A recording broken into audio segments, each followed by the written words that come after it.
This is one of the most ambitious housing estates anywhere in the world. It is a vast complex of 4,000 apartments, public facilities, cultural institutions and civic spaces connected by elevated walkways. In the heart of London, it is a unique chapter in the story of British council housing, and its rise and fall is a tale of politics, power and design at its most potent. When much of London was flattened by bombs in World War II, politicians seized the opportunity to rebuild with radical new ideas and metropolitan thinking. This estate is perhaps the pinnacle of that project. This is the Barbican.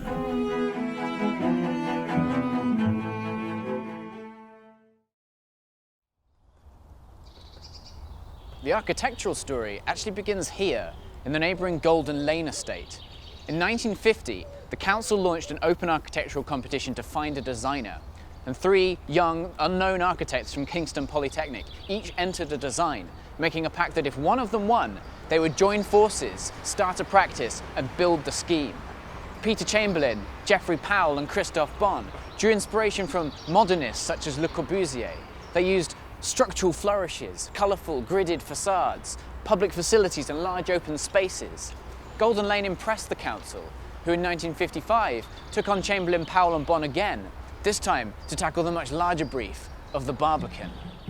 The Barbican was aimed at middle-class professionals, but at the time, inner-city living was unfashionable, so the architects introduced a rich cultural programme with an art centre, music school, restaurants, pub and a cinema.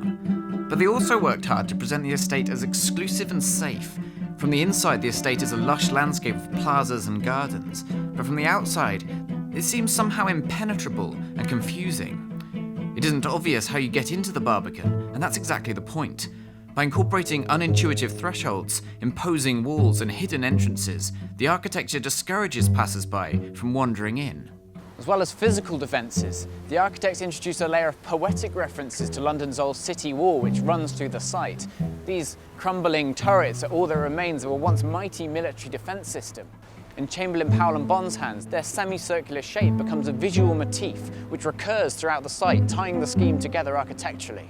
These slit openings unmistakably reference balustraria, from which 13th century archers might fire arrows at an attacking army. The sawtooth rhythm of each block's profile recalls the ramparts of medieval fortifications. This is architectural storytelling at its most accomplished. Yes, the Barbican is a housing estate, but it is also a castle, a sheltered sanctuary encompassing everything its inhabitants need, a fortress within the city.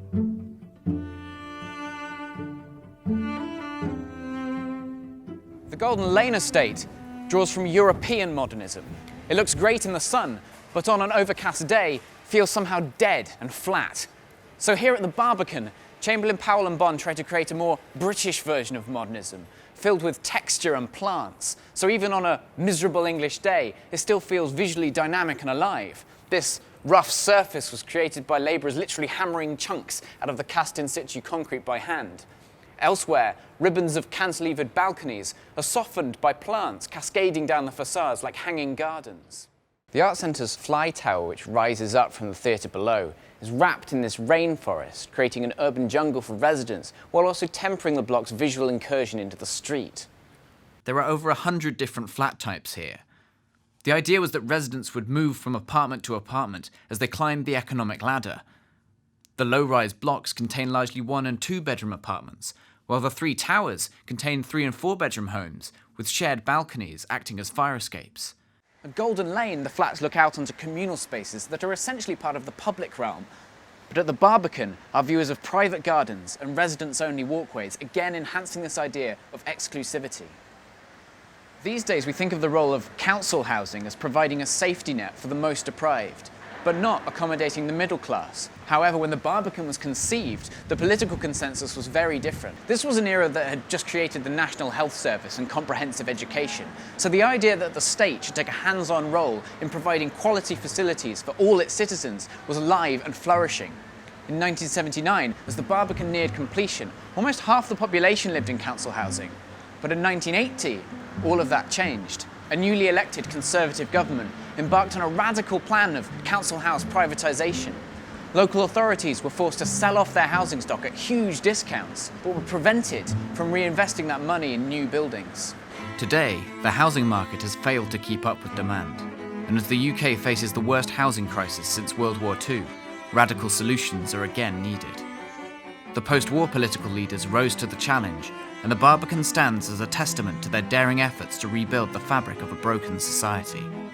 Perhaps this estate, with its potent mix of intimate and open spaces, historical layering and social vision, now offers a critical architectural lesson for the governments of today.